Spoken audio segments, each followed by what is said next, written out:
Welcome to the channel, where we take you to the heart of emerging technologies. Today we are going to break down one of the most important books in the world of cryptocurrencies and blockchain technology, The Basics of Bitcoins and Blockchains by Antony Lewis. This book is essential for anyone interested in understanding the future of money and the technology behind it. Join me as we explore, chapter by chapter, the key concepts this book has to offer. Let's dive straight into the book's content. Antony Lewis wastes no time and starts by explaining the most basic fundamentals, moving on to advanced concepts that are essential for understanding how the cryptocurrency and blockchain system works. The book begins with a simple yet fundamental question: what is money? The author takes readers through a brief history of money, from bartering to digital cash.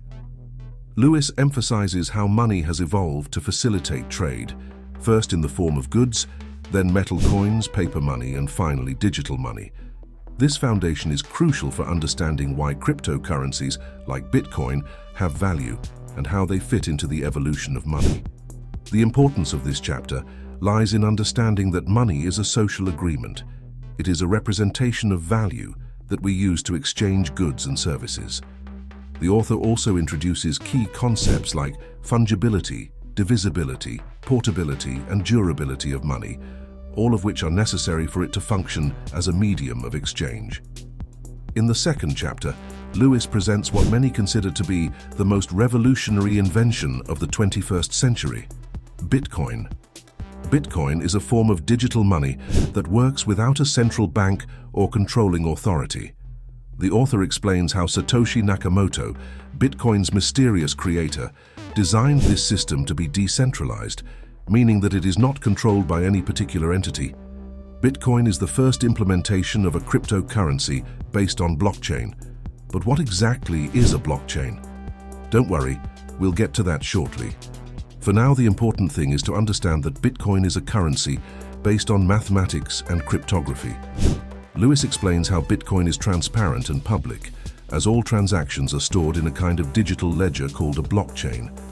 Cryptography is at the heart of Bitcoin, and its security relies on public and private key cryptography. Lewis describes how Bitcoin users have a private key that allows them to sign transactions, and a public key that allows others to verify those signatures. This technology ensures that only the owner of the Bitcoins can spend them. Here is where the book starts getting technical. In this chapter, Antony Lewis delves into how Bitcoin really works. He starts with the concept of the blockchain, the underlying technology that allows Bitcoin to function. Each block of a blockchain contains a group of verified transactions, and these blocks are chained together, forming an immutable chain of historical transactions. The genius of Bitcoin is that it uses blockchain technology to solve the double spending problem, something that had been a challenge for digital money. Before Bitcoin, it was difficult to prevent a unit of digital money from being spent twice, but Bitcoin's blockchain makes this impossible. Each block is secured through a process called mining, where miners use computing power to solve complex mathematical problems. The first to solve the problem adds the block to the blockchain and receives a reward in the form of new Bitcoins. This process not only secures the blockchain, but also creates new Bitcoins. The fourth chapter covers the history of Bitcoin. Lewis goes back to the early days of the cryptocurrency, when Bitcoin was mainly a curiosity among cryptography enthusiasts. Then, the author takes us through key milestones, from the famous case of the pizzas bought with Bitcoins, to the rise in Bitcoin's value and its acceptance by financial institutions. Throughout this chapter, Lewis explains how Bitcoin gained attention and adoption. From early black markets to the first investments from major companies, Bitcoin's history is fascinating. The author also discusses some of the initial problems it faced, such as exchange hacks and price volatility. What makes this chapter so interesting is how it shows Bitcoin's exponential growth, from being an experimental project to a billion-dollar investment. At the same time, Lewis highlights some of the risks and challenges that emerged as Bitcoin gained popularity. Finally, we arrive at the concept that is essential to understanding not just Bitcoin, but many other cryptocurrencies and digital applications: the blockchain. Lewis defines the blockchain as a distributed ledger, where transactions are grouped into blocks that are cryptographically chained together. The interesting part here is that this chain cannot be altered without changing all previous blocks, making it extremely secure.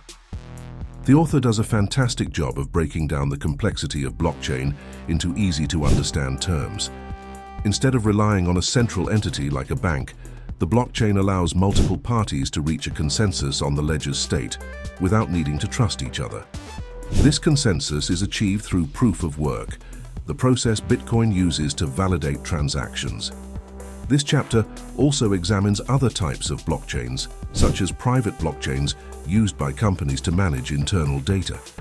While these private blockchains are not as open as Bitcoin's, they still use the same principles of immutability and consensus. After understanding Bitcoin, it's time to explore the wider universe of cryptocurrencies and blockchains. In the 6th chapter, Lewis introduces readers to alternative cryptocurrencies, or altcoins, such as Ethereum, Litecoin, and Ripple. Each of these cryptocurrencies has different purposes and characteristics that set them apart from Bitcoin. Ethereum, for example, stands out for its ability to execute smart contracts, which are programs that automatically run when certain conditions are met. Unlike Bitcoin, which was strictly designed as a form of digital money, Ethereum aims to become a platform for decentralized applications. The author also explains how many of these altcoins have tried to improve some of Bitcoin's issues, such as transaction speed or mining costs. However, he also notes that many altcoins have not achieved the same adoption as Bitcoin, and some have even failed. One of the most significant developments in the world of cryptocurrencies has been the emergence of ICOs, or initial coin offerings, a way to raise funds for blockchain projects. In this chapter, Lewis breaks down how ICOs work and why they became a popular method for startups in the blockchain space. ICOs allow companies to raise funds by selling tokens, which are like cryptocurrencies that represent a stake in a project or service. This allowed many blockchain startups to obtain funding without going through traditional investment channels. However, Lewis also warns of the risks of ICOs, as many turned out to be scams or projects that never materialized. This chapter also explores the regulations surrounding ICOs and how some governments have begun regulating this type of fundraising to protect investors. Cryptocurrencies are not a risk-free investment, and in Chapter 8, Lewis delves into the dangers faced by cryptocurrency investors. The author notes that one of the most notorious features of cryptocurrencies is their volatility, meaning how quickly they can rise or fall in value. This volatility has been a double-edged sword for Bitcoin and other cryptocurrencies. On one hand, it has allowed some people to make significant gains. On the other hand, it has caused massive losses for those who bought at the wrong time. Lewis also mentions security risks, such as hacks on cryptocurrency exchanges, and how users must take extra precautions to protect their assets, such as storing their cryptocurrencies in secure wallets. In the penultimate chapter, the author explores the possible directions Bitcoin and blockchains could take in the future. Although no one can predict with certainty what will happen, Lewis presents several plausible scenarios. One possibility is that Bitcoin will continue to be used as a store of value, something like digital gold. Other blockchains, such as Ethereum, could continue to expand as platforms for smart contracts and decentralized applications. It's also possible that blockchains will find applications beyond cryptocurrencies, such as in supply chain management or electronic voting. This chapter also explores the threats to the future of cryptocurrencies, such as government regulation, scalability issues, and competition from new technologies. Lewis is optimistic about blockchain's potential, but is also cautious about the challenges it could face. Finally, in Chapter 10, Lewis debunks some of the most common myths about Bitcoin and blockchains. One of the most frequent myths is that Bitcoin is completely anonymous. In reality, while transactions are not directly linked to a person's identity, the blockchain is public and can be traced. Another myth is that Bitcoin and cryptocurrencies are only for criminals. While it's true that Bitcoin has been used in illegal activities, the vast majority of transactions are perfectly legal. Moreover, cryptocurrencies are gaining acceptance in more mainstream sectors, which helps legitimize them. This final chapter is important because it clears up many of the misconceptions people may have about Bitcoin and cryptocurrencies and offers a more balanced understanding of the pros and cons of these technologies. And there you have it, a complete summary of one of the most essential books about Bitcoin and blockchains.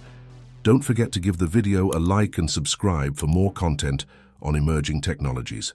Thank you.